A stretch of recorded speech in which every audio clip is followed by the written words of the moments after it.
ہر بات کے اندر انصاف طلب نہ کیا کرو، کچھ باتیں چھوڑ بھی دیا کرو، کچھ باتیں رب رسول تک وہ ان باتوں کو رب رسول کے حوالے بھی کر دیا کرو۔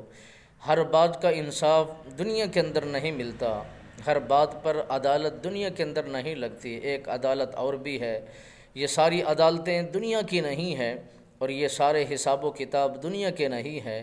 ایک حساب و کتاب آخرت کا بھی ہے، اس کے اندر حشر کو ہوگا یہ معلوم جیتا کون اور ہارا کون، وہاں پر عدل بھی ہوگا، انصاف بھی ہوگا، عدالت بھی لگنی ہے۔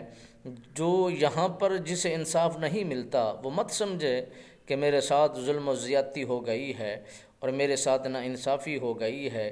یہ دنیا کا دستور ہے، دنیا کی عدالتیں ہیں جو انصاف نہیں دیتی، مگر حشر کے اندر ایک عدالت لگنے والی ہے، وہ پائی پائی کا حساب ہوگا، اور وہ عدالت کے اندر نہ رشوت چلتی ہے، نہ سفارش چلتی ہے، نہ کسی پر رحم کیا جاتا ہے۔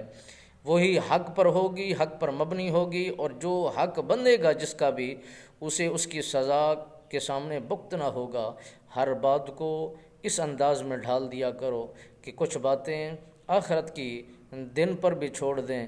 رب العالمین بہتر کرنے والی وہ ذات ہے، جو بہتر ہوتا ہے وہی کر دکھاتا ہے، وہ قادر مطلق ذات ہے، وہ قادر کریم ذات ہے۔